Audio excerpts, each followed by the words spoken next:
One is the allocation of distribution of financial resources.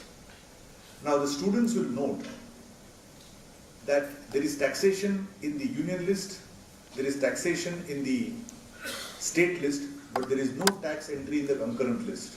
Only stamp duty is there.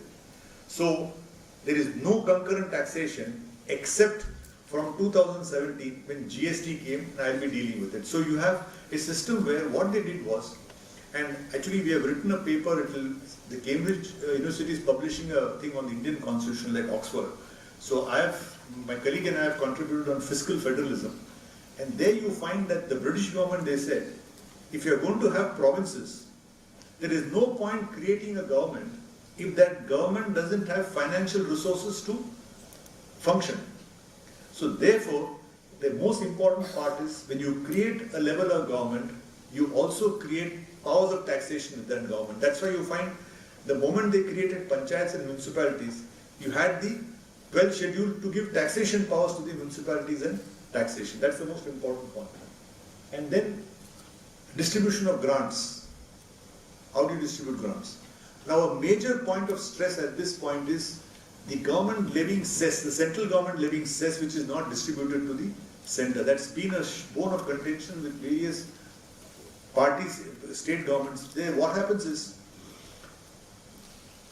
the Finance Commission decides allocation of taxes, how much should go to the union. Typically 36 to 40% goes to the union. So every 100 rupees of excise, 40% will be distributed to the states. But if it's a cess, it need not be distributed to the state. Right? You need not distribute it. What is happening now is that the quantum of revenue generated through cess is increasing year by year, whereby that is not being distributed to the state. So that is a stress point as far as federalism is concerned. Whatever taxes are collected by the union, they are basically meant for distribution to the states. Now, if you're going to collect cess beyond a point, then that is a flaw or a stress on the system of federalism.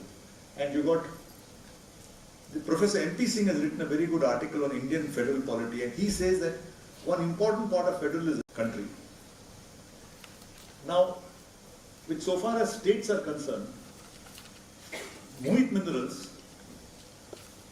was a case which came from Gujarat. Gujarat High Court struck down a particular provision where they wanted to levy IGST, Interstate General Sales Tax Act, on freight which is incurred abroad. So goods go from, let us say, Hamburg to, let's say from Berlin to Hamburg. Hamburg is the port, Berlin in interior. You pay freight in there. How can the Indian government levy tax? They said, no, since the goods are coming to India, we'll levy tax. That was upheld, but that's a different issue. But what the Union of India argued was, there is a GST Council. GST Council consists of the Finance Minister of India and the Finance Minister of all the states. And the GST Council takes decisions by 2/3 majority or 3/4 majority under Article 279A. The proposition made, now this is one of the most important judgments we should not forget. The proposition made was, once the GST Council makes a decision, it is binding on all the states. They have no power to act contrary to the GST Council. But we argue that GST Council only makes a recommendation. The word recommend is to suggest. It is not binding. And Supreme Court accepted that argument, and they said, if the GST Council makes a recommendation, a state need not follow it. So technically today,